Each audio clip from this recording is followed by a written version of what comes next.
இந்த நாளில் உங்களோடு கூட பேசும்படியாக நான் தேவனுடைய சமூகத்திலே காத்திருந்த போது ஆண்டவர் எனக்கு காண்பித்த வார்த்தைகள் நமக்கு நன்றாக பழக்கமான ஒரு சங்கீதத்திற்கு முன்னதாக நான் உங்கள் அனைவரையும் நிறுத்த விரும்புகிறேன். சங்கீதம் 32 எடுத்துக்கொள்ளுங்கள். சங்கீத புஸ்தகங்கள் Psalms 32 32வது சங்கீதத்தில் இருக்கிற சில வார்த்தைகளை உங்களுடைய ஆவிக்குரிய வாழ்க்கைக்கு பிரயோஜனப்படும்படியாக, உங்களுடைய ஆவிக்குரிய வாழ்க்கையில ஒரு புதிய திருப்பத்தை உண்டாக்கும்படியாக, அருமையான பாஸ்டர் ஜான் சொன்னது போல உங்களுடைய வசனத்தின் வாஞ்சையை அதிகப்படுத்துவது மாத்திரமல்ல, தேவ திட்டத்தை நீங்கள் புரிந்து கொள்ளத்தக்கதாக தேவன் இந்த வார்த்தைகளில் இருந்து பேசுவார் என்று விசுவாசிக்கிறேன். இந்த சங்கீதத்தை கொஞ்சம் முழுவதுமாகவே தியானிக்க போகிறோம். ஆனால் கொஞ்சம் வித்தியாசமான கோணத்தில், ஒருவேளை உங்களுக்கு தெரியாத ஒரு கோணத்தில் நான் இதை கொஞ்சம் உங்களுக்கு விளங்க வைக்க விரும்புகிறேன். இந்த சங்கீதத்தை கொஞ்சம் பாருங்கள். அங்கே முதலாவது மேலே எழுதியிருக்கிற காரியத்தை பாருங்கள். தாவீதின் போதக சங்கீதம். என்னவா, தாவீது இந்த சங்கீதத்தின் மூலமாக போதிக்க விரும்புகிறானாம், சொல்லிக் கொடுக்க விரும்புகிறானாம். தாவீது சங்கீதம் 34 அவனை கேட்டால் சொல்லுவான், ஐயா பிள்ளைகளே என்னிடத்துல வாருங்கள், அப்பொழுது நீங்கள் கர்த்தருக்கு எப்படி பயப்பட வேண்டும் என்று நான் உங்களுக்கு போதிப்பேன். அவன் சங்கீதத்தில் எழுதின வார்த்தைகள் அதுதான். அதனால தான் அவனுடைய சொந்த குமாரனாகிய சாலமோன் பெரியவனான போது, என் தகப்பனுக்கு நான் செல்ல பிள்ளை, டார்லிங் ஆஃப் மை ஃபாதர், என்னுடைய தாய்க்கு ஒரே பிள்ளை, என் தகப்பன் எனக்கு சொல்லிக் கொடுத்தது என்ன, மகனே நீ என்னத்தை சம்பாதிச்சாலும் ஞானத்தை சம்பாதித்துக்கொள், நீ வேற எதையும் சம்பாதிக்காட்டாலும் பரவாயில்ல, ஞானத்தை சம்பாதித்துக்கொள் என்று சொல்லிக் கொடுத்தாருங்க அப்பா என்று நீதிமொழிகள்ல அழகாக எழுதி வைத்திருக்கிறான். அவங்க அப்பா அவனுக்கு சொல்லிக் கொடுத்தது, என்னத்தை சம்பாதித்தாலும் சம்பாதிக்காட்டாலும் ஞானத்தை சம்பாதித்துக்கொள். அருமையானவர்களே, பிள்ளைகளை வளர்க்கும் போது நாம் எந்த நோக்கத்தோடு கூட வளர்க்கிறோம் என்பதை நீங்கள் அறிய வேண்டும். சாலமோன் தான் நீ உண்டாக்க வேண்டும் என்று இருக்கிற பெரிய ஆலயத்தை கட்டி எழுப்ப போகிறாள் என்று ஆண்டவர் அவனுக்கு சொல்லி இருந்த போதிலும், சாலமோனை கொண்டு நீ வாஞ்சித்த என் மேல் வாஞ்சியா இருக்கிறபடினால உண்டாக்க போகிற பெரிய ஆலயத்தை கட்டி எழுப்ப போகிற மனிதன் என்று ஆண்டவர் காண்பித்திருந்த போதிலும், அவன் தன்னுடைய தாய்க்கு ஒரே பிள்ளையாக இருந்த போதிலும், அவனுடைய தந்தைக்கு அவன் செல்ல பிள்ளையாக இருந்த போதிலும், அந்த செல்ல பிள்ளைக்கு கர்த்தருக்கு பயப்படுகிற பயத்தை மாத்திரமல்ல, என்னத்தை சம்பாதித்தாலும் ஞானத்தை சம்பாதித்துக்கொள் என்று தெளிவாக போதித்த ஒரு தாவீது இப்பொழுது என்னையா சொல்லிக் கொடுக்க போகிறார்? எல்லாரும் பாட வேண்டும் என்று ஒரு பாட்டையும் எழுதி வைத்திருக்கிறாரே, இந்த பாட்டின் வாயிலாக நான் உங்களுக்கு போதிக்க விரும்புகிறேன் என்று சொல்லுகிறாரே, என்னையா அப்படி போதனை என்று நீங்கள் கேட்கலாம். அந்த கவனியுங்கள். ஆண்டவர் நமக்கு போதிக்கிறதற்காக இந்த மனிதனிடத்தில் என்னத்தை கண்டார், அவனுடைய அனுபவம் என்ன என்பதை குறித்த சில காரியங்களை இந்த சங்கீத புஸ்தகத்தின் அடிப்படையில் நீங்கள் புரிந்து கொள்ளும்படியாக நான் சில காரியங்களை சொல்ல விரும்புகிறேன். இந்த சங்கீதத்தில் முதல் 2 வசனங்களை நீங்கள் வாசித்தீர்களானால் வாசிக்கலாம். முதல் எவனுடைய மீறுதல் மன்னிக்கப்பட்டதோ, எவனுடைய மீறுதல் மன்னிக்கப்பட்டதோ, எவனுடைய பாவம் மூடப்பட்டதோ, எவனுடைய பாவம் மூடப்பட்டதோ அவன் பாக்கியவான், அவன் பாக்கியவான். எவனுடைய அக்கிரமத்தை கர்த்தர் எண்ணாதிருக்கிறாரோ, எவனுடைய ஆவியில் கபடில்லாதிருக்கிறதோ அவன் பாக்கியவான், அவன் பாக்கியவான். நல்லா கவனிங்க. சங்கீத புஸ்தகங்களை நீங்க எடுத்து வாசித்தால் முதலாவது சங்கீதத்தில் தான் பாக்கியவான் என்கிற வார்த்தை வரும். அதற்கு பிறகு 2வது தடவை பாக்கியவான் என்று சொல்லுகிறது 32ஆம் சங்கீதத்தில் தான் வருது. 31 சங்கீதத்தில் இடையில கிடையாது. இடையில இருக்க 30 சங்கீதத்தில் 1வது சங்கீதத்தில் ஒரு பாக்கியவான குறித்து சங்கீதக்காரன் எழுதி வச்சிருக்கிறான். 30 சங்கீதங்களில பாக்கியவான் என்ற வார்த்தையை உபயோகப்படுத்தாதபடி 32வது சங்கீதத்தில் தான் பாக்கியவான் என்று சொல்கிறான். முதலாவது சங்கீதத்தை உங்களுக்கு ஒருவேளை சிலருக்கு பாராம தெரிந்திருக்கும். துன்மார்க்கருடைய வழியிலே நடவாமலும், பாவிகளுடைய வழியில துன்மார்க்கருடைய ஆலோசனையில் நடவாமலும், பாவிகளுடைய வழியில நில்லாமலும், பரியாசக்காரர் உட்காரும் இடத்துல உட்காராமலும் கர்த்தருடைய வேதத்தில் பிரியமாயிருக்கிற மனுஷன் பாக்கியவான். அல்லேலூயா. அது பாக்கியமான வாழ்க்கை என்று தாவீதுக்கு தெரியும். ஒருவேளை 1ஆம் சங்கீதம் தாவீது எழுதலைனாலும் இந்த சங்கீதங்கள் அந்த நாட்களில் ஏராளமாக எல்லாராலும் சொல்லப்பட்டவைகள், பாடப்பட்டவைகள். அவனுக்கு தெரியும் கர்த்தருடைய வேதத்துல தியானமாயிருக்கிற மனுஷன் பாக்கியவான், அவன் செய்வது எல்லாம் வாய்க்கும், அவன் இலையுதிராது இருக்கிற மரத்தை போல இருப்பான் என்பதெல்லாம் அவனுக்கு தெரியும். அவனுக்கு தெரியும். ஏனென்றால் 22வது சங்கீதத்தில் வீட்டில் இப்ப பார்த்துக் கொள்ளுங்கள். அங்க அவன் சொல்லுகிறான், என் தாயின் கற்பத்தில் இருந்து விழுந்த போதே உம்முடைய சார்பில் விழுந்தேன். எனக்கு தெரியும் ஆண்டவரே, நான் பிறக்கும் போதே உம்முடைய சார்பில் தான் விழுந்தேன். அதனாலதான் 27வது சங்கீதத்தில் சொல்லுவான், ஆண்டவரே என் தகப்பனும் தாயினை கைவிட்டாலும் கர்த்தர் என்னை சேர்த்துக் கொள்வார். எங்க அப்பா என்ன மறந்துடலாம். சாமுவேல் ஒரு நாள் உன் பிள்ளைங்க எல்லாம் கூப்பிடுனா தாவீது என்கிற இளைய குமாரன் இருக்கிறான் என்பதை அவங்க அப்பா மறந்துட்டாரு. அதனால்தான் சொல்றான், தகப்பனும் தாயும் என்னை கைவிட்டாலும் என்று. 139வது சங்கீதத்தில் அவன் சொல்லும்போது சொல்லுகிறான், ஆண்டவரே என் தாயின் கருவில உண்டாகும் முன்னதாகவே உம்முடைய கண்கள் என்னை கண்டது. I am aware that I am created in a very strange way, in a mysterious way.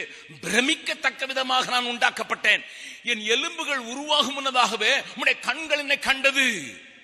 ஆகையினால சின்ன வயதிலிருந்து உம்முடைய கற்பனைகளில் நடக்கணும் என்று எனக்கு தெரியும்.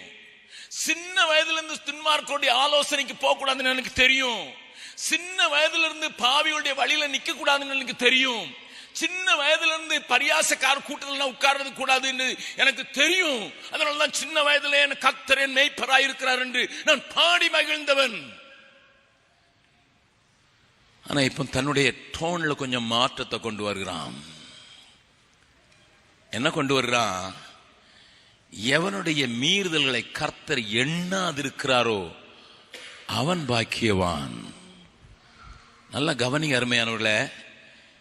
என்ன நடந்தது, அதனால் ஏற்பட்ட என்ன தீமை உண்டாயிற்று, அதை மேற்கொள்வதற்கு ஆண்டவர் அவனுக்கு கற்றுக் கொடுத்த காரியத்தை அவன் நமக்கு கற்றுக் கொடுக்கிறானே, அதை குறித்து இந்த சங்கீதத்தில் முதலாவது எழுதுகிறான். அதை நான் உங்களுக்கு அழகா தெளிவாக காண்பிக்க விரும்புகிறேன். அவன் சொல்லுகிற என்ன வேதம் சொல்லுகிறது, வாசிக்கலாம். 1 ராஜாக்களின் புஸ்தகம் 15வது அதிகாரம் 5வது வசனம். 1 ராஜாக்கள் 15வது அதிகாரம் 5வது வசனத்தை வாசிக்கலாம். தாவீது ஏத்தியனாகிய உரியாவின் சங்கதி, உரியாவின் மனைவியாகிய ஒன்று தவிர, அந்த பத்சேபாள் இடத்துல கர்த்தர் தனக்கு கட்டளையிட்டதிலே அந்த ஒரு காரியம் தவிர, அதுல விழுந்து போன ஒரு காரியம் தவிர, தான் உயிரோடு இருந்த நாளெல்லாம் ஒன்றையும் விட்டு விலகாமல், கர்த்தருடைய கற்பனையில ஒன்றையும் விட்டு விலகாமல் அவர் பார்வைக்கு செம்மையானதை செய்து வந்தான். நல்ல கவனிங்க. God gave a testimony. இந்த மனுஷனை குறித்து ஆண்டவரே ஒரு பெரிய காரியத்தை சொல்கிறார். எப்படி பவுலை குறித்து பவுல் எழுத முடியுமோ, நியாய பிரமாணத்தின்படி நான் குற்றம் சாட்டப்படாதவன், அதே போல தாவீதை குறித்து தாவீது சொல்லவில்லை, ஆண்டவரே சொல்லுகிறார். உரியாவின் மனைவியினிடத்தில் அவன் பண்ணின காரியத்தை தவிர மற்ற எல்லா காரியங்களில் எனக்கு பிரியமானதை செய்ய, என்னுடைய கற்பனைகளில் செய்ய தன்னை விட்டு போட்ட ஒரு மனிதன். அப்படி நல்ல மனுஷனா இருந்தவன் ஒரு நாள்ல தன்னுடைய மாம்சத்தின் இச்சைக்கு விட்டு கொடுத்ததுனால, ஒரு சறுக்கல் அவனுடைய வாழ்க்கையில உண்டானதுனால அவனுக்கு ஏற்பட்ட வேதனையை அவன் எழுதுகிறான். 3வது வசனத்தை வாசிக்கலாம். சங்கீதம் 32ல 3வது வசனத்தை வாசிக்கலாம். அடக்கி வைத்த மட்டும் நித்தம் என் கதறலினாலே, நான் அடக்கி வைத்த மட்டும் நித்தம் என் கதறுதலினாலே என் எலும்புகள் உலர்ந்து போயிற்று. அடுத்த வசனத்தை வாசிங்க. இரவும் பகலும் என் மேல் உம்முடைய கை பாரமாய் இருந்ததினால் என் சாரம் உஷ்ணகால வறட்சி போல வறண்டு போயிற்று. நல்ல கவனிங்க. புலம்புறான். ஐயோ, சின்ன வயதுல இருந்து நல்லா தானே இருந்தேன், சின்ன வயதுல இருந்து ஆண்டவருக்கு பயந்து தானே நடந்தேன், மற்றவர்களை பார்த்து நான் சொல்ல முடியுமே, கர்த்தருக்கு பயப்படல, நான் உங்களுக்கு போதிப்பேன்னு சொல்லக்கூடிய இடத்துல தானே இருந்தேன். ஏனென்றால் கர்த்தருடைய வழியில நடக்கிற உத்தம மார்க்கத்தார் பாக்கியவான்கள் என்று நான் அறிந்திருந்தேனே. கர்த்தருடைய வேதத்தில் பிரியமாயிருந்தால் பாக்கியமான வாழ்க்கை எனக்கு இருக்கிறது என்பதை புரிந்து கொண்டிருந்தேனே. கர்த்தருடைய நியமங்களிலே கர்த்தருடைய நீதியிலே நான் நடந்தேன் என்றால் நான் செய்வது எல்லாம் வாய்க்கும் என்று அறிந்திருந்தேனே. ஆகையினால் தானே நான் ஒரு யுத்தத்தில் கூட தோற்று போகவில்லை. I won every war, every battle. ஒவ்வொரு சின்ன பெரிய யுத்தத்துல கூட நான் தோற்று போகல. கோலியாத் நின்ன போது கூட நான் one sleep, ஒரு காரியத்தில் தவறிவிட்டேன், ஒரு நிமிடத்தில் விட்டு கொடுத்து விட்டேன், எல்லாவற்றையும் மறந்து என்னுடைய மாம்சத்தின் இச்சைக்கு ஒரு நாளிலே விழுந்து விட்டேன் என்று அதை உள்ளுக்குள்ளே வைத்து அடக்கி வைத்ததினால மூச்சு விட முடியவில்லை. எலும்புகளில் எல்லாம் அது எரிகிறது, சாரம் அற்று போகிறது, பதறுகிறான், கரைகிறான். 2 வருடங்கள் அவன் போராடுகிற போராட்டத்தை இங்கு எழுதி வைத்திருக்கிறான். நன்றை கவனிங்க. நான் சிறு பையனாக இருந்தபோது நான் தூத்துக்குடி பட்டணத்திலே நாங்கள் வாழ்ந்து வந்தோம். அங்க எங்களுக்கு அந்த ஏரியாவுக்கு ஒரு போஸ்ட்மேன் வருவார். எனக்கு அப்பொழுது சின்ன வயது தான் என்றால் இன்னும் போஸ்ட்மேன் பேர் கூட எனக்கு ஞாபகம் இருக்கிறது. சிகாமணி, ரொம்ப நல்ல போஸ்ட்மேன். அவர் வேலை செய்யற மாதிரி வேலை செஞ்சு நான் யாரையும் பார்த்ததில்லை. ஒரு வீட்டில் ஒருத்தருக்கு மணி ஆர்டரோ அல்லது ரிஜிஸ்டர்ட் லெட்டரோ வந்ததுன்னா ஒரு நேரம் கதவு பூட்டி இருந்ததுன்னா ஒரு நாள்ல 3 நேரம் அந்த வீட்டுக்கு வந்து பார்ப்பாரு. மத்தியானம் வந்து பார்த்துருவாரு, முதல்ல வரும்போது பார்ப்பாரு, மத்தியானம் வந்து பார்ப்பாரு. பூட்டி இருந்ததுன்னா சாயங்காலம் போஸ்ட் ஆபீஸ்ல போய் அதெல்லாம் சப்மிட் பண்ண முன்னால வந்து பார்த்துட்டு இல்ல போல அப்படின்னு சொல்லிட்டு போயிடுவாரு. ரொம்ப நல்ல மனுஷன். ஏதாவது ஒரு பிள்ளை, சின்ன குட்டி பிள்ளை வந்து அண்ணாச்சி அண்ணாச்சி அங்கிள் அங்கிள் எங்க வீட்டுக்கு ஏதாவது லெட்டர் இருந்துக்குன்னா உங்க அப்பா பேர் என்னமா உங்க அம்மா பேர் என்னமான்னு சொல்லி எல்லாத்தையும் பார்த்துட்டு இல்லடா கண்ணா அப்படின்னு தொட்டு தடவி கொடுத்துட்டு போவாரு. அவர் வந்துட்டாருனாலே அந்த ஏரியாவில் தெரியும் போஸ்ட்மேன் வந்துட்டாருன்னுட்டு. போஸ்ட்மேனுக்கு இவ்வளவு இன்ஃபுளுன்ஸ் இருக்கிறத என்னுடைய சின்ன வயதில் அவருடைய வாழ்க்கையில தான் நான் பார்த்தேன். எல்லார்ட்டையும் ரொம்ப சுருச்சமாகவும் பழவாரு. எங்களுடைய அப்பாவும் அதே டிபார்ட்மெண்ட்ல இருந்ததுனால எங்க வீட்டோட ஒரு தொடர்பு உண்டு, ஒரு பெரிய ஃபேமிலி ஃப்ரெண்ட்ஷிப் உண்டு. வெயிலுக்குள்ள அலைஞ்சிட்டு வருவாரு. எங்க அம்மா கண்டிப்பா ஸ்கூல்ல இருந்து வந்திருந்தாலும் மத்தியானம் சாப்பிடுற நேரத்தில் அவர் வந்துட்டாருன்னா நிச்சயமா ஒரு கிளாஸ்ல மோர் கலைக்க அவருக்கு குடிக்காம அவர் விட மாட்டாங்க. ரொம்ப சந்தோஷமான ஒரு மனுஷன். ஆனா ஒரு நாள் அவரை போலீஸ் கைது பண்ணி இழுத்துட்டு போச்சுது. எனக்கு இன்னும் ஞாபகம் இருக்குது. எங்க அம்மாவுக்கெல்லாம் விளங்கல என்ன என்ன நடந்துச்சுன்னுட்டு. 3 நாளைக்கு முன்னால அவரே போலீஸ் ஸ்டேஷன்ல போய் எங்க மாமியாரை காணோன்னுட்டு ரிப்போர்ட் பண்ணியிருந்தாரு. மாமியாரை காணோன்னு போலீஸும் தேடிச்சு ஒரு எஃப்ஐஆர் ஒன்று போட்டுக்கிட்டாங்க.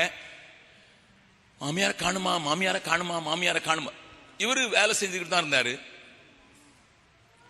கடைசியில 3 நாள் கழிச்சு ஒரு சாக்கு பையில ஒரு பெண்ணுடைய பிணத்தை பார்த்து அதுதான் அவருடைய மாமியார்ன்ட்டு போலீஸ் கண்டுபிடிச்சிச்சு.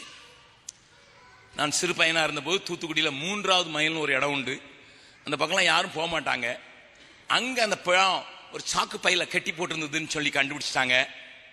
கண்டுபிடிச்ச உடனே அந்த நாட்கள்ல போலீஸ் நாய், துப்பறிகிற போலீஸ் நாயை எடுத்துருந்தாங்க. 3 நாயை கொண்டு வந்தாங்க.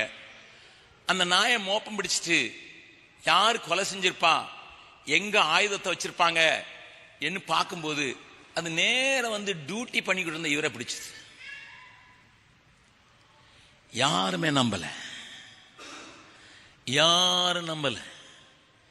இந்த மனுஷன் கொலை செய்வானா என்கிற ஒரு பெரிய கேள்வி எல்லாருக்கும். அப்படி அவரை போலீஸ் யூனிஃபார்ம்ல நிறுத்தி போலீஸ்காரங்களோட நிறுத்தி மறுபடியும் நாயை கொண்டு வந்து அவரை தான் போய் பிடிக்குது. மறுபடியும் ஒரு கூட்டத்தில் பஜார்ல கொண்டு விட்டுட்டு பிடினா அவரை போய் பிடிக்குது. எங்களுக்கெல்லாம் ஒரு பெரிய ஆச்சரியம்.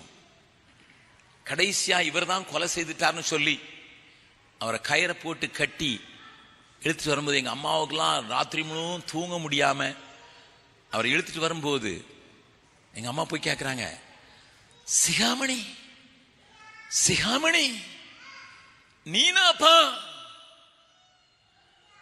நான் எங்க அம்மா கூட இருந்தேன். அவர் சொன்ன, டீச்சர் டீச்சர் ஒரு சின்ன அற்ப ஆசை அவங்க கழுத்துல கறந்த செயின் எனக்கு வேணும்னு சொல்லிட்டு நான் உங்களை கொன்னுட்டேன். எங்க அம்மா ரோட்லயே ஓன்னு அழுதுட்டாங்க. ஏன்னா ரோட்ல அவர் கன்ஃபஸ் பண்றார். அவங்க கழுத்துல இருந்த ஒரு சின்ன செயின் எனக்கு வேண்டி இருந்தது. ஐ டோன்ட் ரிமெம்பர் அது எவ்வளவு வேல்யூன்னு எனக்கு தெரியல. அது மேல ஆசை வந்துச்சு. அதுக்காக நான் அவங்கள கொன்னுட்டேன். யாருக்கும் தெரியாம ஒரு சாக்கு பையில போட்டு தூக்கி கொண்டு அங்க போட்டேன். ஆனா ஒண்ணும் நடக்காத மாதிரி நடந்துகிட்டேன். பாவம் உன்னை தொடருமே, சாபம் கொல்லுமே, உன் இன்ப லாபம் எல்லாமே சாபம் ஆகும் காலமே. பாவம் உன்னை தொடருமே, சாபம் கொல்லுமே,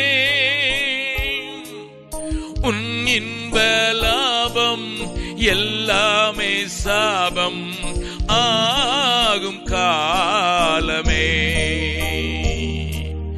வாலிப நாளில் உன் தேவனை தேடி ஓடிவா,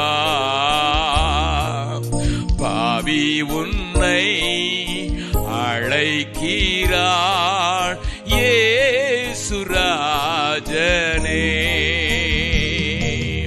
வாலிப நாளில் உன் தேவனை தேடி ஓடிவா, பாவி உன்னை அழைக்கிறார் இயேசுராஜனே. எத்தனையோ விபத்தினின்று உன்னை விலக்கினார், நித்தம் உன்னை பத்திரமாய் நடத்தி வருகிறார்.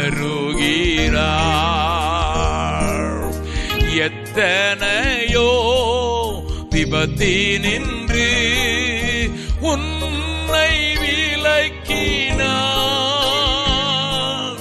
நித்தம் உன்னை பத்திரமாய் நடத்தி வருகிறார். வாலிப நாளில் உன் தேவனை தேடி ஓடிவா,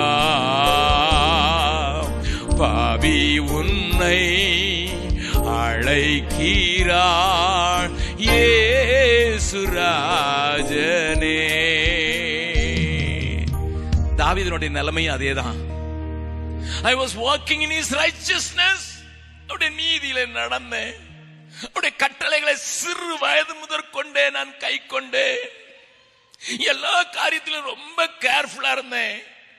one time I slipped. யாருக்கும் தெரியாம அதை மறைச்சு வச்சுட்டேன். மறைச்சு வச்சது மாத்திரம் இல்ல, என்னுடைய கேப்டன் யோவாபுக்கு கூட தெரியாது நான் என்ன பண்ணேன்னுட்டு. உரியாவினுடைய மனைவியை எடுத்து நான் கெடுத்து போட்டேன். இப்போ உலகத்தாருக்கு முன்னதாக அதை மறைக்கிறதுக்கு ஒரு விதவையை திருமணம் செய்யறேன்னு சொல்லிட்டு உலகத்துக்கு நான் ஒரு பெரிய சோசியல் ரிஃபார்மரா காட்சி அளிக்கிறேன். நான் செய்த பாவத்தை மூடுறதுக்கு தானே அதை செய்தேன். ஆனா உலகம் என்னன்னு சொல்லுது, அடே அப்பா, ஒரு ஒரு விதவைக்கு வாழ்வு கொடுக்கிறவன். I am getting a credit out of my sinful life. ஆனா உலகத்துக்கு முன்னால அப்படி நான் பண்ணேன். நான் உள்ளுக்குள்ள போட்டு அரிக்குது. அடக்கி அடக்கி வச்சு பார்த்தேன். எனக்கும் பஸ்ஸேபாளுக்கு மட்டும்தான் தெரியும், வேற யாருக்கும் தெரியாது. கூட இருந்த சேவர்கள் கூட சரியா தெரியாது. I have hidden everything. I have hidden everything inside. தூங்க விட மாட்டேங்குது. நடக்கிறேன், ஆனா பலம் இல்லாம நடக்கிறேன். எல்லாரையும் ராஜா மாதிரி 2 வருஷமா எல்லாருக்கும் முன்னால I am a king. I got all the pumps and glory. எல்லா மகிமை இருக்குது. நான் உள்ளுக்குள்ள வெந்துகிட்டு இருக்கேன். என்னுடைய ரகசிய பாவம் என்னை அணு அணுவாக கொல்லுகிறது. புலம்புறான். அந்த சங்கீதத்தை பாருங்க. சொல்லி முடிச்ச உடனே பிராக்கெட்ல என்ன போட்டுருக்கு தெரியுமா? சேலா. சேலான்னா என்ன அர்த்தம் தெரியுமா? மியூசிக்கல் லாங்குவேஜ்ல ஸ்டாப். இரவும் பகலும் என் மேல உங்களுடைய கை பாரமா இருந்ததுனால, நீங்க என்னை போட்டு அழுத்துறதுனால, ஆண்டவரே என் சாரெல்லாம் வத்தி போனதுனால புலம்புன பார்த்து ஆண்டவர் ஸ்டாப் டேவிட், ஸ்டாப் தட். புலம்பிட்டே இருக்காப்பா. You have a solution. உனக்கு ஒரு சொல்யூஷன் இருக்குடா. நீ அதை மாத்துறதுக்கு உனக்கு ஒரு சொல்யூஷன் இருக்குது. உனக்கு ஒரு காரியம் இருக்குது. நான் சொல்றேன் கேளு. Musician stop. உடனே அடுத்தால ஒரு வார்த்தை, 3வது வசனத்தை 5வது வசனத்தை வாசிக்கலாம்.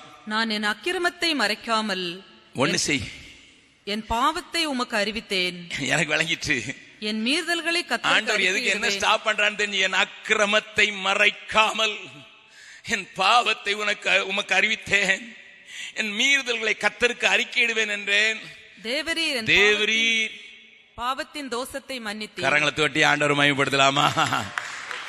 எத்தனை பெரிய பாவியா இருந்தாலும் என்னுடைய வாயின் அறிக்கையினாலே, ஆண்டவரே பாக்கியமான ஒரு இடத்துக்கு என்னை தெரிந்து கொண்டீங்க, நான் இழந்துட்டேன்.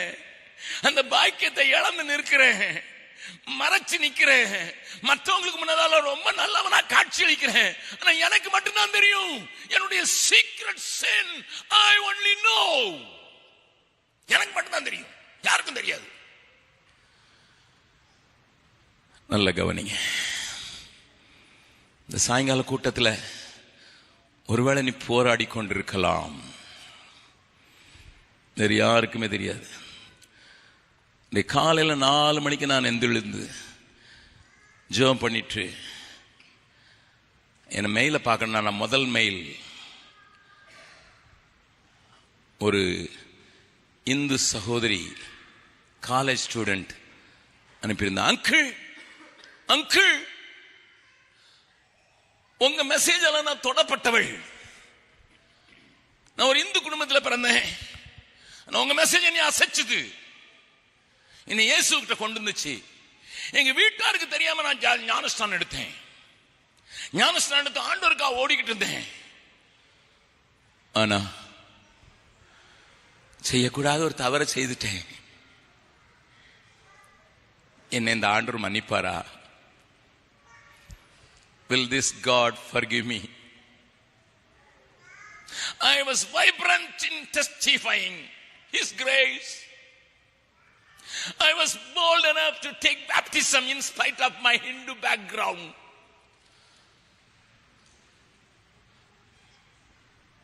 சொல்ல கூட வெக்கமா இருக்குது அங்கிள்,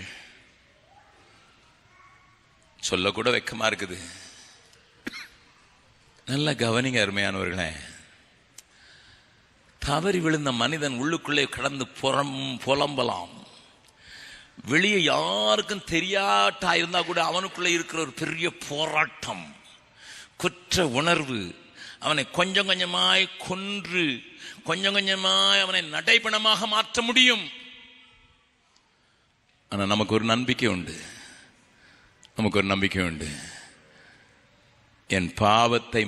என்னுடைய பாவத்தை மறைக்காம அவர்கிட்ட ஓப்பனா கன்ஃபஸ் பண்ணுவேன்னு சொன்னேன். நான் கன்ஃபஸ் பண்ணதான் மாத்திரம் உடனே அவர் என் தோஷத்தை எல்லாம் மன்னிச்சிட்டார். நம்ம பண்ண பாவத்தை மட்டும் இல்லை, அந்த வசனத்தை பாருங்க, தோஷத்தை மன்னித்தீர். உடனே அடுத்தால ஒரு சேலா, stop stop stop stop stop stop, I put a full stop. ஒரு பெரிய ஃபுல் ஸ்டாப், என் போராட்டத்துக்கு ஒரு ஃபுல் ஸ்டாப் வந்துட்டு. இந்த உள்ளான இடிச்சுக்கிட்டே இருந்தது குற்ற உணர்வு, அந்த எல்லாத்துக்கும் ஒரு ஃபுல் ஸ்டாப் வந்துட்டு. Stop musician, stop. Now I am going to rejoice. இது வரைக்கும் புலம்பிட்டு இருந்தேன், ஆனா இப்போ எல்லாத்துக்கும் புள்ளி வந்துச்சு. இந்த சாயங்கால வேளையில யாரோட ஆண்டவர் இடைப்பட்டு கொண்டிருக்கிறார். உள்ளே நீ போராடி உன்னை நசுக்கி கொண்டு நீயே குற்றப்படுத்தி கொண்டு நீ அதிலிருந்து விடுதலை பெறக்கூடாதபடி நீ போராடி கொண்டிருக்கிறாய். யார்கிட்டையும் சொல்ல முடியவில்லை, நெருங்கினவிடத்தில் சொல்ல முடியவில்லை, குடும்பத்துக்குள்ளே சொல்ல முடியவில்லை. I made a mistake. ஒரு சின்ன இழுப்புக்கு விட்டுட்டேன். யாக்கோபு கேட்ட சொல்லுவான், இச்சையிலால சிக்குண்டு அதுல மாட்டிக்கொண்டு ஒரு சின்ன காரியத்தில் விட்டு கொடுத்துட்டேன்.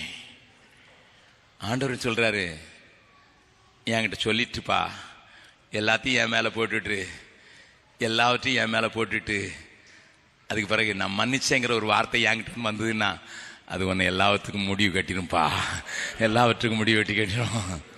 வழி தப்பி நான் திரிந்தேன், பாவ பழியதை சுமந்தலைந்தேன்.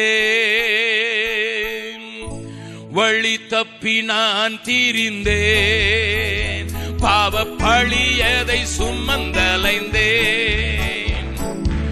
அவர் அன்பு குரலை அழைத்தது என்னையே, அழைத்தது என்னையே. அந்த இன்ப நாளில் எந்த பாவம் நீங்கிட்டே, அந்த இன்ப நாளில் எந்த பாவம் நீங்கிட்டே. சந்தோஷம் பொங்குதே, சந்தோஷம் பொங்குதே, சந்தோஷம் என்னில் பொங்குதே. ஹல்லேலூயா, இயேசு என்னை ரட்சித்தார், முற்றும் என்னை மாற்றினார். சந்தோஷம் பொங்கி பொங்குதே. மறுபடி பாடலாமா? வழி தப்பி நான் திரிந்தேன், பாவ பழியதை சுமந்தலைந்தேன். வழி தப்பி நான் திரிந்தேன், பாவ பழியதை சுமந்தலைந்தேன். அவர் அன்பு குரலே அழைத்தது என்னையே,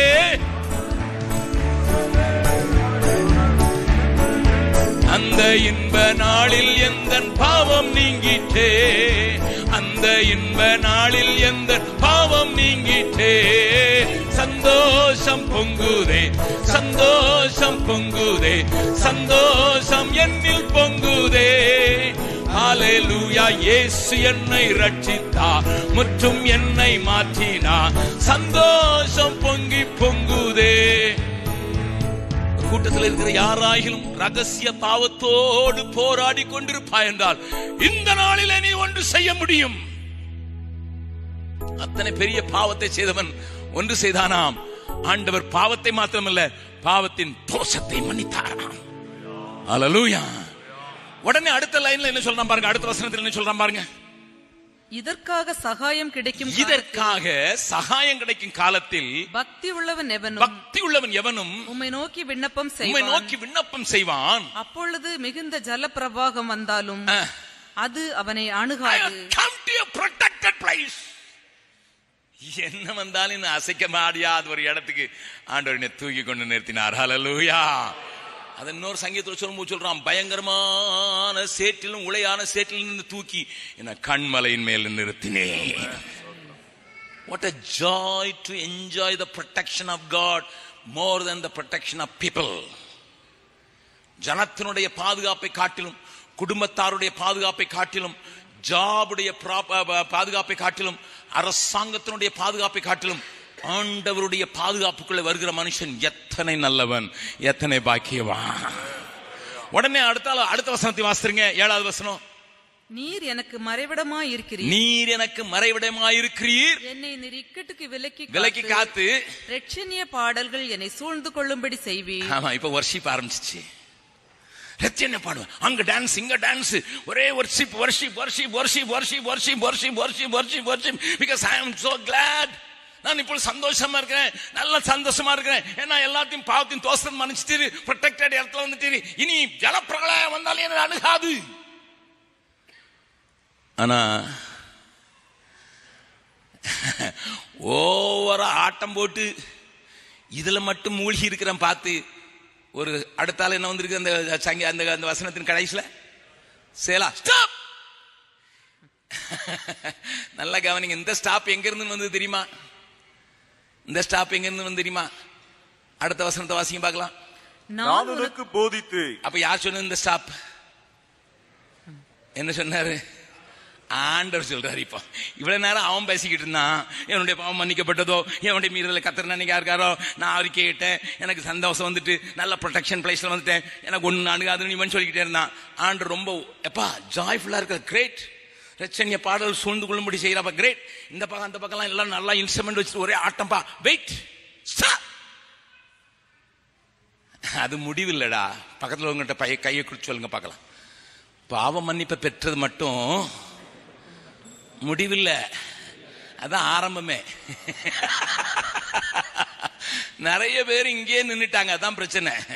இன்னைக்கு நிறைய பேர் பாவமணி பெற்றாச்சு, எல்லாம் வந்தாச்சு, ஏசு நல்லவர், ஏசு வல்லவர், எல்லாம் பாடியாச்சு, எல்லாம் செஞ்சாச்சு, போடு அல்ல இல்லையா போட்ட போ. ஆண்டவர் சொல்ற ஸ்டாப். என்ன செய்யணுமா?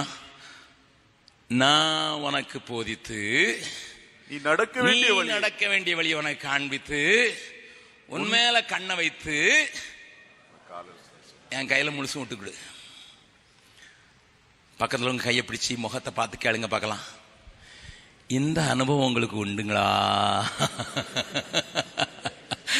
அது வரைக்கும் உண்டு. நிறைய பேர் சொல்ல அது வரைக்கும் உண்டு பிரதர், ரட்சணிய பாடல்கள் சூழ்நிலை. அதனால அங்க வந்து பாடுறோம். எப்படி அப்படி போட்டு ஜம்பிங் போட்டு அவர் கீபோர்ட்ல கங் கங் கங்னு போடும்போது என்ன அறியாமலே ஒரு கொஞ்சம் ஒரு ஆட்டம் கூட வந்துருது. Now I hand over myself to you. I will lead you. I will counsel you. I will lead you into different experience. அதை சொன்ன உடனே ஆண்டவர் இன்னொன்னு சேர்த்தே சொல்றாரு. அதான் கொஞ்சம் அழுத்தமா பேச விரும்புறேன். ஆண்டவர் என்ன சொல்றாரு?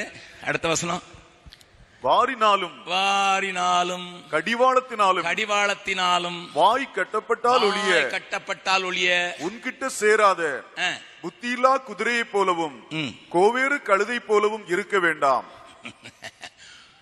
கையில பிடிச்சு வச்சு திட்டுறாரா?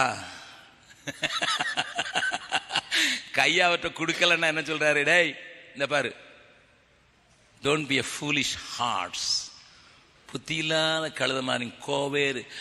ஆண்டவர் எப்பவும் அவர்கிட்ட நிறைய கேள்வி கேட்டீங்க, அவர்கிட்ட ஏதாவது போராடினீங்க, அவர்கிட்ட சில காரியங்களை அறிய விரும்புங்கன்னா உடனே எப்பவும் நீங்க வேதத்துல பாத்தீங்கன்னா மிருகங்களோடு சில காரியங்களை ஒப்பிட்டு பேசுவார்.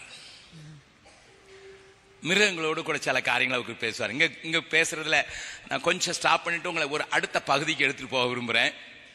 நீ கேட்கலன்னா நான் என் கையில விட்டு கொடுத்துருப்பா, நான் உன்னை நடத்தட்டும்பா, நான் உன்னை ஆள் கொள்ளட்டும்பா, நான் உனக்கு ஆலோசனை சொல்லட்டும்பா, ஏன் ஆலோசனை நடப்பா, நான் உன்னை கையை பிடிக்கிறேன்ப்பா, நான் உனக்கு புத்தி சொல்லுவேன்ப்பா, நான் உனக்கு போதிப்பேன்ப்பான்னு சொன்ன உடனே அதுக்கு கேட்கறதுக்கு மனதில்லாதவர்களை பார்த்து ஆண்டவர் உடனே switch on to the beastly nature.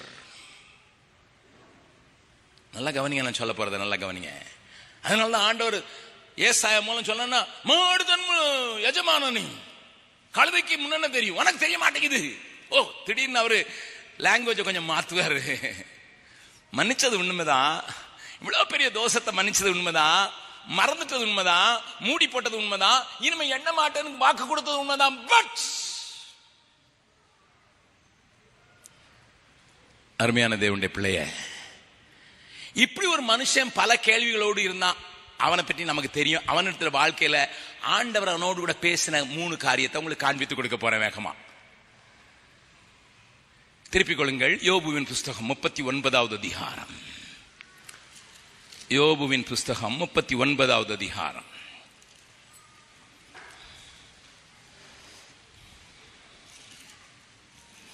யோபுவும் ஏராளமான காரியத்தை ஆண்டவரிடத்துல கேட்டான்னு உங்களுக்கு தெரியும். அந்த கேட்டவனுக்கு ஆண்டவர் சொன்ன பதில் தான் 39வது அதிகாரத்தில் இருக்குது. சில அதிகாரங்கள் உண்டு. அதில் 39வது அதிகாரத்தில் இருக்கிற 3 மிருகங்களை உங்களுக்கு காண்பித்து கொடுக்க விரும்புகிறேன். I want to show you 3 animals which God mentioned to make him understand. நல்லா கவனிங்க. யோபுக்கு ஒரு பெரிய கேள்வி இருந்தது. நான் நீதியா நடக்கலையா? எனக்கு எதுக்கு இந்த பாடு? ஒரே நாள்ல 10 பிள்ளை ஏன் சாகணும்? என் மனைவி என்னை சூசைட் பண்ணுன்னு சொல்றா. என் நண்பர்கள் எனக்கு குத்துற மாதிரி பேசுறாங்க. என் வியாதி என்னை பிடிச்சு ஆட்டுது. உதட மூடுறது, உதட வச்சு பல்ல மூடுறது கூட அங்க சதை இல்ல, ஒரு ஓட்டை எடுத்துக்கொண்டு சுரண்டி கொண்டு இருக்கிறேன், தூங்க முடியல. நான் ஒரு நாளும் பட்னியா போய் மற்றவங்களை பட்னியா வச்சுட்டு நான் சாப்பிட்டது இல்லையே, மற்றவங்களுக்கு உதவி செய்யாம இருந்தது இல்லையே என்கிற பல கேள்விகளோடு கூட இருக்கிற யோபுக்கு ஆண்டவர் 3 மிருகங்களை காண்பிக்கிறார். 3ஐயும் வேகமா பார்த்து கொடுத்துறேன். அதனுடைய ஆண்டவர் சொல்ல விரும்புகிற காரியத்தை சொல்லிட்டு உங்களை ஒப்பு கொடுத்தலோடு கூட வீட்டுக்கு அனுப்ப விரும்புகிறேன். முதலாவது வாசிக்கலாம், 39வது அதிகாரத்துல 5வது வசனம். காட்டுக்கழுதையை தன்னிச்சையாய் திரிய விட்டவர் யார்? 7வது வசனத்தை வாசிங்க. அது பட்டணத்தின் இரைச்சலை அலட்சியம் பண்ணி ஓட்டுகிறவனுடைய கூக்குரலை மதிக்கிறதில்லை. நல்லா கவனிங்க. இது இங்க ஒரு மிருகத்தை ஆண்டவர் காட்டுறாரு. நான் 3 WWW காட்ட போறேன். ஏன்னா நமக்கு WWW தான் நல்லா தெரியுமே எல்லாருக்கும், கூகுள் ஜெனரேஷன் தானே. முதல் W, wild ox, sorry wild Dangi.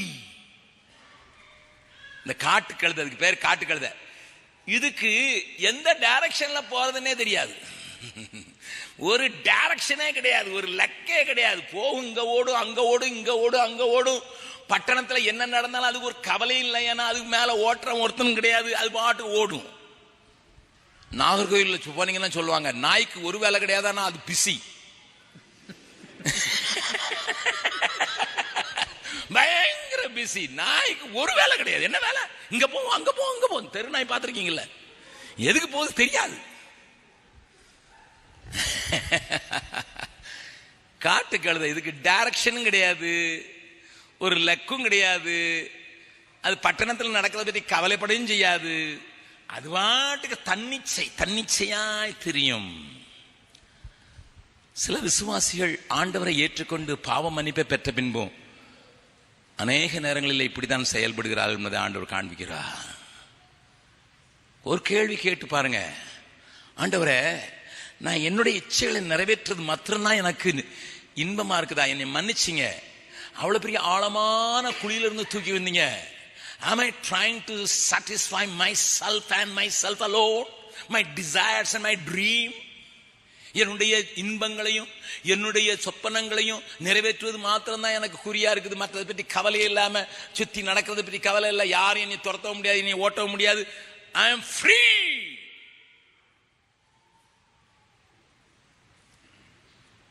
அதுல அதிகமான நேரம் செலவழிக்க மேல. 2வது W, அடுத்த வசனத்தை வாசிக்கலாம். 9வது வசனம். காண்டாமிருகம் உன்னிடத்தில் சேவிக்க சம்மதிக்குமோ? நல்ல கவனிங்க. இங்க காண்டாமிருகத்தை ஆங்கில வேதாம் சொல்லுது வைல்டு ஆக்சன், அதாவது தமிழ்ல சொல்லணும்னா காட்டு எருமை. நல்ல கவனிங்க. முதல்ல காட்டு கழுதைன்னு நீங்க சொல்ல மாட்டீங்க, எங்களுக்கு எல்லாம் டைரக்ஷன் இருக்கு அப்படின்னு சொல்லலாம், எங்களுக்கு பலன் இருக்குன்னு சொல்லலாம். ஆனா ஆண்டவர் சொல்ற காட்டு எருமையாவும் இருந்துடாத. நல்லா கவனிங்க, காது கொடுத்து கவனிங்க. ஆண்டவர் என்ன, ஏன்னா ஒரு எருமைன்னு சொன்னா கூட அதுட்டு ஆண்டவர் சில காரியங்களை எதிர்பார்க்கிறார். நீங்க காட்டுகளுக்கு போனீங்கன்னா பைசான்னு சொல்லுவாங்க, அது காட்டு எருமைக்கு. அதுக்கு அதுட்ட பலந்து, பயங்கர பலந்து. It has got such a power, வல்லமை உள்ள ஒரு மிருகம், பயங்கர ஸ்ட்ரென்த் உண்டு அதுக்கு. ஆனா ஸ்ட்ரென்த்தை வச்சு இதெல்லாம் செய்யாதுன்னு ஆண்டவர் சொல்றாரு பாருங்க. வாசிக்கலாம், ஒவ்வொன்னா வாசிக்கலாம். தொடர்ந்து வாசிங்க 9ல இருந்து. அது உன் முன்னணைக்கு முன்பாக ராத்தங்குமோ? ராத்தங்கும், அதுக்கு ரெஸ்டே இருக்காது. பலன் இருக்குது, ஆனா அதுக்கு ராத்தங்கிறது எல்லாம் அதெல்லாம் முடியாது. ராத்திரி தான் ஆரம்பிப்பாரு சுத்துறதுக்கே.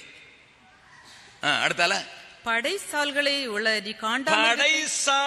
உள நீ காண்டாமிருகத்தை கயிறு போட்டு ஏரியிலே பூட்டுவாயோ? யாரோடாவது சேர்ந்து கொஞ்சம் வேலை செய்யுங்கன்னு சொல்லுங்க, முடியாது. சில விசுவாசிங்க பயங்கர வல்லமை உள்ளவர்கள், ஆனா இன்னொருத்தரோட சேர்ந்து செய்யுங்கன்னா முடியாது. பக்கத்துல உங்க கையை பிடிச்சு சொல்லுங்க, உங்களை சொல்லல, உங்களை சொல்லல, நீங்க நல்ல ஆளு. சில ஊழியக்காரங்களே சொல்றதை கேட்டிருக்கேன், இவன் பரலோகத்துக்கு வந்தா நான் போக மாட்டேன் பிரதர்.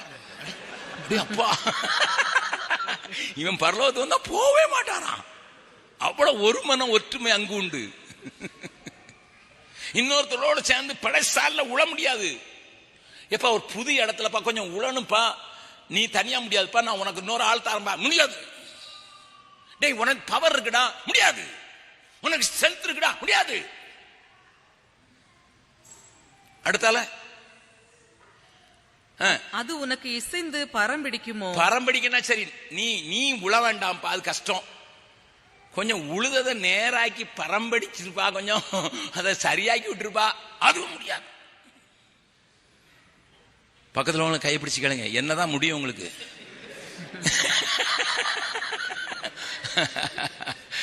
என்னதாயா முடியும்? என்ன முடியும்? இன்னொருத்தன் செய்த வேலை நான் தனியா தான் செய்வேன். நான் ஒண்ணு இன்னொருத்தன் செய்த வேலை நான் என்ன செய்யறது? I will not do. உழவும் முடியாதான், பரம்படிக்க முடியாதான். அடுத்தால அது அதிக பலமுள்ளதென்று நீ அதிக பலனுள்ளது என்று நம்பி அதனிடத்தில் வேலை வாங்குவாயோ? ஒரு வேலை வாங்க முடியாது. பக்கத்துல உங்க கையை பிடிக்காதீங்க, நம்ம முகத்தை பார்த்து கேளுங்க. சபைக்கு வாரீங்களா? சபைக்கு ஏதாவது செய்றீங்களா? நான் வர்றதே லேட்டு, போறது முதல்ல. I don't involve. ஆண்டோடைய காரியத்தில் எனக்கு ஒன்னுலையும் கலந்துக்கிட்டது இல்லை பிரதர். இதெல்லாம் வம்பு, இதெல்லாம் வம்பு. ஒரு பலம் இருக்குது ஆனா செய்ய மாட்டேன், புத்தி இருக்குது யூஸ் பண்ண மாட்டேன். அதெல்லாம் நாங்க உலகத்தாருக்காக யூஸ் பண்ணுவோம், ஆண்டவர் ராஜ்யத்துக்கு யூஸ் பண்ண மாட்டோம். உலகத்திற்கு எல்லாத்தையும் எங்க பலத்தை செலவழிக்கிறோம். எங்க பலம்லாம் உலகத்துக்கு தான், தேவனுக்கு அல்ல. அடுத்த வசனம், உன் தானியத்தை அது உன் வீட்டில் கொண்டு வந்து, தானியத்தை அதன் வீட்டிலே கொண்டு வந்து உன் களஞ்சியத்தில் சேர்க்கும் என்று, களஞ்சியத்தில் சேர்க்கும் என்று நீ அதை நம்புவாயோ? எப்பா அதெல்லாம் செய்ய வேண்டாம்ப்பா, நீ உழ வேண்டாம், பரம்படிக்க வேண்டாம், நீ வேலை செய்ய வேண்டாம். அட்லீஸ்ட் அறுவடை உண்டானதை தூக்கி கொண்டு களஞ்சியத்துல கொண்டு வந்து சேர்த்துருப்பா. என் அருமையான தேவனுடைய பிள்ளையே, உன்னை என்னை ஆண்டவர் வெறும் கையா வரக்கு அனுமதிக்கல. உன்னை கொண்டு தன்னுடைய களஞ்சியத்தை நிரப்ப வேண்டும் என்று விரும்புகிற ஆண்டவர். நல்ல கவனிங்க, உங்களை கொண்டுதான் தன்னுடைய களஞ்சியத்தை நிரப்ப விரும்புகிற ஒரு நல்ல ஆண்டவர் நமக்கு உண்டு. உன் பலத்தெல்லாம் நீ எதுக்கெல்லாமோ செலவழிக்கிறப்பா, உன் பணத்தை நீ எதுக்கெல்லாமோ செலவழிக்கிறப்பா, உன்னுடைய காரியங்களை எதுக்கெல்லாமோ செலவழிக்கிறப்பா. ஆனா உன்னை நான் நம்புறதுக்கு காரணம், நீ களஞ்சியத்தில் கொண்டு என்னுடைய களஞ்சியத்தை நிரப்புவாய் என்று. விளைந்த நிலங்கள் உண்டு, அறுவடை உண்டு, அந்த அறுத்தவர்கள் உண்டு.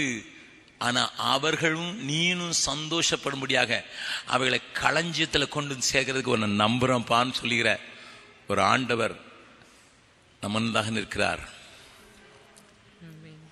எனக்கு ஒரு நாள்ல ஒருத்தர் லெட்டர் எழுதியிருந்தார். அவர் எழுதின லெட்டர் முதல்ல எனக்கு கொஞ்சம் ஷாக்கா இருந்தது. பிரதர் அகஸ்டின் ஜெபக்குமார், உங்களை எனக்கு பிடிக்கவே பிடிக்காது, வீணா கத்துறாளு, நீர் வீணா கத்துறீர், உங்களுடைய கத்தல் சத்தெல்லாம் எனக்கு பிடிக்காது. எனக்கு அமைதியா பேசுறவங்க, அமைதியா பாடுறவங்க அப்படிதான் பிடிச்சுது. அதுவும் நீர் மிஷினரின்னு வேற சொன்னீரா, எனக்கு அது இன்னும் பிடிக்காது. எங்கேயோ போய் காட்டா கலைச்சிட்டு இருக்கானா, ஒரு கிறிஸ்தவங்க இல்லாத இடத்துல போய் ஏசு கிறிஸ்து சொல்றாங்களாம். யாரு அப்படின்னுட்டு நான் உங்களுக்கு துட்டாத நாள் இல்லாம இருந்தது. நான் ஒரு நாள்ல நான் படுக்கையிலே ஆகும்படியா நேரிட்டது. படுக்கையில ஸ்கூட்டர் டயரை போட்டு என்னை படுக்க வேண்டிய சூழ்நிலை வந்தது. ஏன்னா பெட் சோர் வந்துட்டு, படுக்கையில இருக்கக்கூடியதுனால வந்த புண்கள் வந்தது, புழுக்கள் வர ஆரம்பித்தது. என் மகன் வீட்டில் இருந்தேன். படுக்கையிலேயே எல்லாம் செய்ய வேண்டிய சூழ்நிலை வந்த போது என்னுடைய படுக்கை அந்த பெட் சோர்னால நிறைஞ்சி புழுக்கள் ஓடுறது எனக்கே அருவருப்பா இருந்தது. சாக இஷ்டம் இல்லை, நான் சாவு வராதான்னு கேட்டேன், நான் உள்ள சாக இஷ்டம் இல்லை. என் மகனும் மருமகளும் எனக்கு நல்லா சேவ் பண்ணாங்க. என் மகன் வேலைக்கு போகும்போது சொல்லுவான், டாடி உங்களுக்கு நேரம் போகாதுன்னு ஒரு டிவி வாங்கி வச்சுட்டு நீங்க இஷ்டமானதை பாருங்கன்னு சொல்லி ஒரு ரிமோட் கண்ட்ரோல் வாங்கி கொடுத்துட்டான். திடீர்னுட்டு ஒரு நாள் சும்மா இருக்கலான்னு சொன்னா நீங்க பிரசங்கம் பண்றது வந்துச்சு. நீர் ஒரு சின்ன பிள்ளையை பற்றி பேசிக்கிட்டு இருந்தீர். அது என்னை திகைக்க வச்சது, என்னை அழ வச்சது. நான் அதை கொஞ்சம் கவனமாக கவனிக்கும் போது எனக்கு ஒரு ஆசை வந்துச்சு. ஐயோ, என் வாழ்நாளெல்லாம் வீணாக்கிட்டேனே, என் வாழ்நாளெல்லாம் வீணாக்கிட்டேனேங்கிற ஒரு பெரிய கேள்வி எனக்கு முன்னால வந்துச்சு. நான் இன்றைக்கு மரித்தா எப்படி போவேங்கிறது எனக்கு பெரிய ஒரு கேள்வியாச்சு. மரித்த நான் தேவனுக்கு முன்னதான் நிற்பதற்கு தகுதி உடையவனா என்கிற கேள்வி வந்துச்சு. நான் சர்ச்சில் செக்ரட்டரியா இருந்த ஆளு, ஆனா தேவனுக்கு முன்னால நிக்க முடியுமாங்கிற ஒரு கேள்வி அப்பதான் வந்துச்சு. ஏன்னா ஆண்டவருக்காக நான் ஒரு ஆளை கூட தேவனுக்கு சம்பாதிச்சது இல்லை. எனக்கு ஒரு பாட்டு ஞாபகம் வந்தது. அவர் எழுதின கடிதத்தில் உள்ளதை சொல்றேன். வாழ்நாள் எல்லாம் வீணாளாக சென்று போயிட்டே ஐயோ, மோசம் போனேன் மீட்ட நன்மை ஆளுதாலும் வருமோ, ஆத்மா ஒன்றும் ரட்சிக்காமல் வேட்கத்தோடே ஆண்டவா வேறும் கைய நாக உம்மை கண்டு கொள்ளல் ஆகுமோ, தேவரீர் கை தாங்க சற்றும் சாவு கஞ்சி கலங்கேன், ஆயினும் நான் பேலன் காண உழைக்காமல் போயினேன், ஆத்மா ஒன்றும் ரட்சிக்காமல் வேட்கத்தோடே ஆண்டவா வேறும் கைய நாக உம்மை கண்டு கொள்ளல் ஆகுமோ. அந்த டிவி செய்தியை பார்த்துட்டு தன் மகனை கூப்பிட்டு, நான் எனக்கு கல்லறை நல்ல அலங்காரமான கல்லறை கட்டணும், மார்பிள்ல கட்டணும், என் மனைவிக்கு பக்கத்தில் வைக்கணும்லாம் சொல்லி நிறைய எழுதியிருக்கேன்டா. அதெல்லாம் வேண்டாம், அதுக்காக ஒரு பணத்தையும் சேர்த்து வச்சிருக்கேன். அந்த பணத்தை பேங்க்ல இருந்து எடுத்து ஒரு டிராப்ட் ஆக்கி அந்த டிராப்ட் அந்த லெட்டர்ல அனுப்பிச்சு, இந்த கடிதம் உங்க கையில் வரும்போது நான் உயிரோடு இருப்பேனோ தெரியாது. என்னுடைய மகனுடைய ஃபோன் நம்பர் இது, நீங்க அவனிடத்தில் ஃபோன் பண்ணி கான்டாக்ட் பண்ணுங்க. But use this money which I kept for my burial. என்னுடைய அடக்கத்திற்காக நல்ல டீ குட்ல நல்ல பெஸ்ட் கல்லறையில் வைக்கணும்னு நான் சேர்த்து வச்சிருந்த பணத்தை நான் உங்களுக்கு அனுப்புறேன். நான் பரலோகத்தில் போய் நிற்கும் போது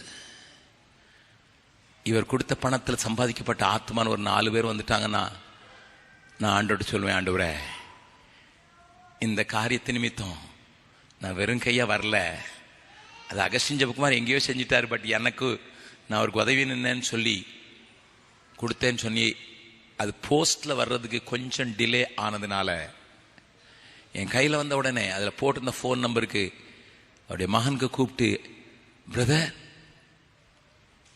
அவன் சொன்னான், அங்கிள் அகஸ்டின் ஜெபக்குமாரா, எங்க அப்பா சொன்னாங்க நீங்க கூப்பிடுவீங்கன்னுட்டு, அப்பாட்ட கொடுப்பா. அப்பா உலகத்தை விட்டு போய் 3 நாள் ஆச்சுது.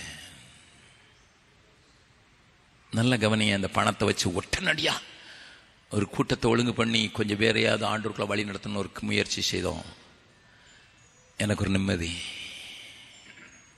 அந்த மனுஷன் அட்லீஸ்ட் இந்த last moment he can meet his God, தன்னுடைய தேவனை சந்திக்கிறதுக்கு ஆயத்தமாயிட்டாருங்கிற ஒரு நிம்மதியோடு இருந்து நான் அந்த காரியத்தை சொல்றேன்.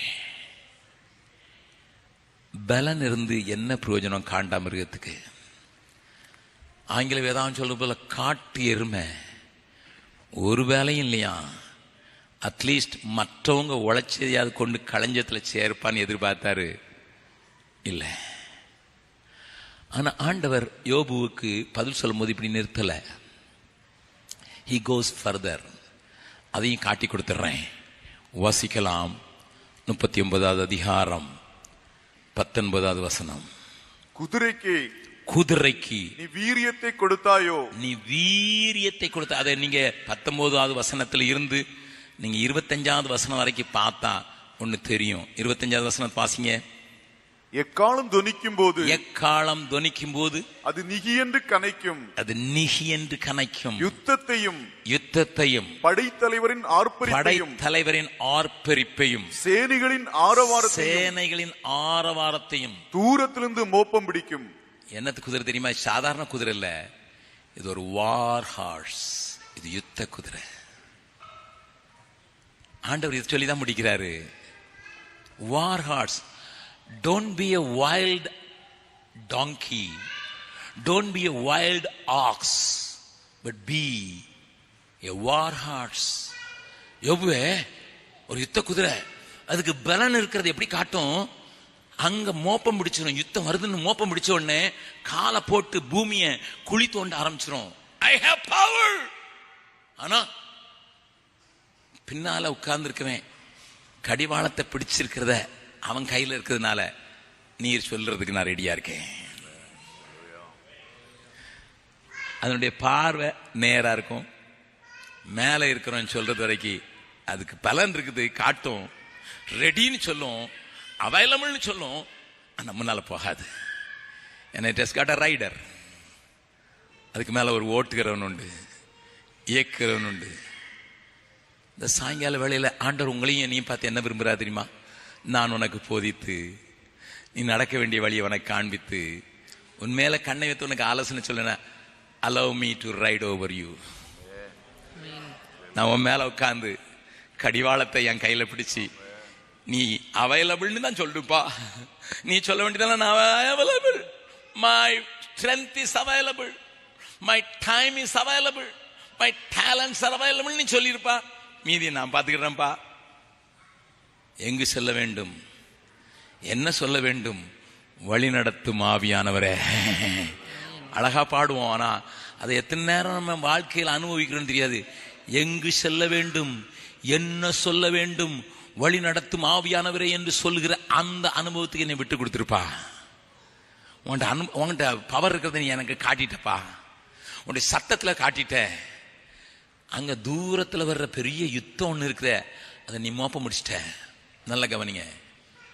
If you are a war horse, நீங்கள் ஒரு யுத்த குதிரையா இருந்தா வரப்போகிற நாட்களுடைய அந்த போராட்டமான காரியங்கள் உங்களுக்கு முன்னதாகவே தெரியும். நல்ல கவனிங்க. முன்னால வரப்போகிற காரியங்களை இன்னைக்கு அநேகர் பார்க்க முடியாதபடி கண்கள் அடைக்கப்பட்டிருக்கிறது. முன்னால வருகிற காரியத்தை பார்க்க முடியல. பீலையாமின் ஒரு தீர்க்கதரிசி குறித்து வேதம் சொல்கிறது. அவன் பொருள் மேல கண் வச்சதுனால அவன் கழுதையில ஏறி போகும்போது முன்னால நிக்கிற அந்த கழுத தேவதூதன் உருவின பட்டயத்தோடு நிற்கிறத கழுத பார்த்தது, ஆனா தீர்க்கதரிசி பார்க்கல. எவ்வளவு பரிதாபம் பாருங்க. கழுதைக்கு கண்ணு தெரிஞ்சது, ஆனா தேவ சத்தத்தை கேட்டான் இருக்குது. ஆண்டோட்ட அப்பப்ப பேசுவான், நான் போலாமான்னு கேட்பான். அவனுக்கு கண்ணு தெரியல, முன்னால் நிக்கிறது. அந்த தேவதூதன் வழிமறித்து நிற்கிறான், உருவிய பட்டயத்தோடு நிற்கிறான். கழுத கொஞ்சம் விலகி ஓடுனால ஊர்ல போய் சுவரோரமா தேய்ச்சிட்டவன. அவனுக்கு பயங்கர கோவம் வந்துட்டு அடிக்கிறான். அதுக்கு முன்னால ஒரு குறுகலான சந்தியில போக வேண்டி இருக்குது. மறுபடியும் ஓங்கிய பட்டயத்தோடு தூதனானவர் நிற்கிறத பார்க்குது கழுத. எஜமான் மேல வெட்டு விழுந்திருக்கணும். ஓங்கனா யாரதான் மேல வெட்டு விடணும்? எஜமான் வெட்டுப்படணும். எஜமான வெட்டுப்படக்கூடாதுன்னு சொல்லி அதுலயே படுத்துக்கிடுது. முன்னால போனா வெட்டு விழுந்துடும் படுத்துக்கிடுது. அடிக்கிறான். ஆண்டவர் அந்த கழுதையின் வாயை திறந்தான்னு வேதம் போட்டிருக்கு. நல்லா கவனிங்க. அநேக நேரங்களில்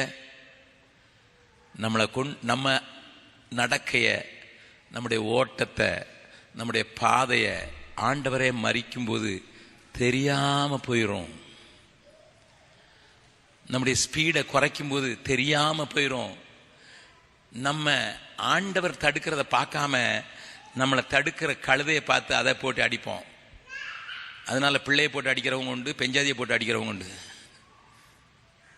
ஆமா, ஆண்டவர் என்ன செய்யறான்னு பார்க்க தெரியல, கண்ணு பார்க்க தெரியல. முன்னால இருக்கிற ஆபத்து, அதுக்கு போகக்கூடாதுன்னு தடுக்கிற காரியத்தை கண்டுபிடிக்க முடியல. யார் மேலேயோ இருக்கிற கோபத்தை யார் மேலேயோ காட்டி அநேகர் தங்களுக்கு பெரிய தண்டனையை வாங்கி கொண்டவர்கள் உண்டு. இந்த சாயங்கால நேரத்தில் ஆண்கள் கூட்டு வந்தது கோரணும்.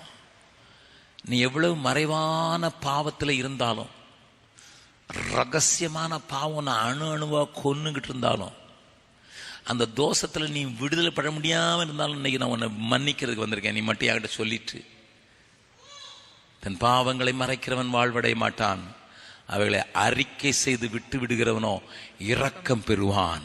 அந்த இரக்கத்தை பெற்றுக்க. இரக்கத்தை பெற்று நீ அதில் மகிழ முடியும். தேவரீரன் பாவத்தை தன் தோஷத்தை மன்னித்தீர், ரட்சண்ய பாடல்களை சூழ்ந்து கொள்ள முடியும், நீ பாட முடியும். ஆனா அந்த பாட்டில் நின்றாத, என் கையில விட்டு கொடுத்துரு, நான் உன்னை நடத்திட்டோம். இது சொன்ன உடனே தான் அந்த சங்கீதம் எப்படி முடியுது தெரியுமா? இதுவரைக்கும் நான் நான் நான் நான் நான் இருந்தது. கடைசியில் நீதிமான்கள் இதை கேட்டு மகிழ்வார்களாக. இப்ப என்ன சொல்லிட்டான்? கடைசி வசனத்துல இருக்குது, நீதிமான்களே கர்த்தருக்குள் மகிழ்ந்து களிக்கூறுங்கள். Come on, let us rejoice because God is calling us. எல்லாரையும் கூப்பிட்டு, தனியா இல்ல. ரட்சணிய பாடல்கள் சூழ்ந்து கொண்டிருந்தது. இப்ப என்னுடைய experience is totally different. Come on, I join with all the righteous people. மற்ற நீதிமான்களோடு கூட இணைந்து கொள்வேன். பாருங்கள். அதுக்கு பேர் தான் சர்ச். கழுவப்பட்டவர்கள் இணைந்து வந்து மகிழ்ந்து செம்மையான இருதயம் உள்ளவர்கள் எல்லாரும் ஆனந்தம் முழக்கம் இடுவார். எனக்கு பேர் தான் சபை. அந்த சபையோடு இணைந்து நீங்க செயல்படுவதற்கு, உங்களை ஒப்பு கொடுப்பதற்கு ஆண்டவர் இன்னைக்கு உங்க முன்னால் நின்று கெஞ்சி நிற்கிறாரு. நான் உனக்கு போதித்து நீ நடக்க வேண்டிய வழியை காண்பிப்பேன். உண்மையில கண்ணை வைத்து உனக்கு ஆலோசனை சொல்வேன். எனக்கு இடம் கொடுப்பாயா? நான் உன்னை நடத்துறதுக்கு இடம் கொடுப்பாயா? வெறும் கையா பரலோகத்துக்கு வரமாட்டேன்னு சொல்லுவாயா? உன்னை கொண்டு செய்ய வேண்டிய வேலை செய்துதான் முடிப்பேன், அதுக்கு என்னை விட்டு கொடுப்பாயா? ஆண்டவர் உங்களோடு கூட பேச வந்திருக்கிறார். எல்லாரும் கண்களை மூடலாம். Everybody close your eyes. எல்லாரும் கண்களை மூடலாம். யாரும் இந்த நேரத்தில் இங்க அங்க பார்க்க வேண்டாம். இது தேவனுக்கும் உங்களுக்குள்ள ஒரு உறவின் நேரம். இங்க யாரோ சில பேர்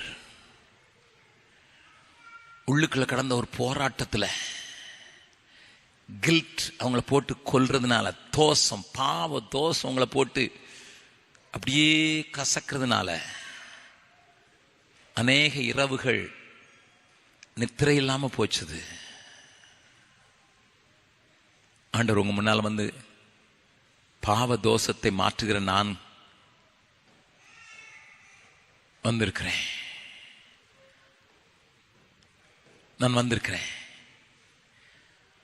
தேவரீர் என் பாவத்தின் தோஷத்தை மன்னித்தீர் என்று நீ சொல்லுகிற இடத்துல உன்னை கழுவி, உன் அக்கிரமத்தை எண்ணாத இடத்துல உன்னை உயர்த்தி வைத்து நிற்பதற்கு இயேசு வந்திருக்கிறார். உனக்காக அடிக்கப்பட்டவரும் தன்னையே உனக்காக தந்தவரும் உண்மையாக நின்று கெஞ்சுகிறார். என்கிட்ட அறிக்கையிட்டிருப்பா, விட்டு விடுறேன்னு சொல்லு, நான் உன்னை மறைவிடமான ஒரு இடத்துல கொண்டு வந்து வைப்பேன். ரட்சண்ய பாடல் உன்னை சூழ்ந்து கொள்ளும்படியான இடத்துல கொண்டு வைப்பேன். இனி தீமை ஜலப்பிரளயம் போல வந்தால் உன்னை தொடாத இடத்துல உன்னை கொண்டு வந்து வைப்பேன். நான் உன் கையை பிடிக்கிறதுக்கு, உன்னை கழுவுறதுக்கு எனக்கு இடம் கொடு. இரண்டாவதாக, நீ அதிலே மகிழ்ந்து களிகூர்ந்தல்ல, உன்னை கொண்டு ஒரு காரியத்தை நான் செய்ய விரும்புகிறேன். உன்னை கொண்டு என்னுடைய களஞ்சியத்தை நிரப்ப விரும்புகிறேன். புத்தி இல்லாத குதிரையை போல இருந்துராதப்பா. தன் கிட்ட சேரக்கூடாத கோவேரி கழுதை போல இருந்துராது. நான் வலுக்கட்டாயமா உன்னை இழுத்து கட்டி தான் இழுக்கணும்னு வைக்காதப்பா. இதோ நான் அவைலபிள் ஆண்டவரே, நீர் என் சொந்தம், நீர் என் பக்கம்னு சொல்லு. என்னை தருகிறேன் தருகிறேன் உம் கரத்தில், என்னை படைக்கிறேன் படைக்கிறேன் உம் பாதத்தில். என்னை தருகிறேன் தருகிறேன் உம் கரத்தில், என்னை படைக்கிறேன் படைக்கிறேன் உம் பாதத்தில். உருவாக்குமே என்னை உருவாக்குமே உருவாக்குமே என்னை உருவாக்குமே. எல்லாருடைய கண்களும் மூடி இருக்கும்போது பிரதர் அகஸ்டின் ஜெபக்குமார் எங்களுக்கு விளங்கிற்று. நீதிமான்களோடு நாங்கள் ஆனந்தம் முழக்கம் விடுறதுக்கு ஒரு அறுவடையோடு கூட அவருடைய சன்னிதானத்தில் வந்து நின்று கர்த்தர் எங்கள் மேல சவாரி பண்ணுகிறதையும், கர்த்தர் எங்களை வழி நடத்துகிறதையும், அவருடைய ஆலோசனையில நான் நடக்கிறதுனால இழந்து போன பாக்கியமான ஒரு காரியத்தை மறுபடியும் பெற்றுக்கொண்டேன் என்பதை இந்த உலகத்துக்கு காண்பிக்க விரும்புகிறோம். எங்களுக்காக ஜெபம் பண்ணுங்கன்னு சொல்றவங்க மாத்திரம் உங்க வலது கையை உயர்த்தி காண்பித்தால் உங்களுக்காக நான் ஜெபிக்க விரும்புகிறேன். ஒருவேளை ஆனந்த தைலத்தினால் ஆண்டவர் அபிஷேகம் பண்ண முடியாது, மறுபடியும் உங்களை ஆனந்த தைலத்தினால் அபிஷேகம் பண்ண முடியாது. என்னுடைய பலன் அவருக்கு, எனக்கு யுத்தம் வருகிற அந்த ஓப்ப பிடிக்கிறதுக்கு எனக்கு சக்தி வருகிறது. என் மேல் இருக்கிறவன் என் அழி நடத்துகிற பதியில நான் நடப்பேன் என்று சொல்கிறேன். கிட்டத்தட்ட அனைவரும் கரங்களை வைத்திருக்கணும். எல்லாரும் எழுந்து நின்று அந்த கவியை மட்டும் பாடலாமா? என்னை தருகிறேன் தருகிறேன் உம் கரத்தில், என்னை படைக்கிறேன் படைக்கிறேன் உம் பாதத்தில். என்னை தருகிறேன் தருகிறேன் உம் கரத்தில், என்னை படைக்கிறேன் படைக்கிறேன் உம் பாதத்தில். உருவாக்குமே என்னை உருவாக்குமே, சொல்லுவோம். உருவாக்குமே என்னை உருவாக்குமே.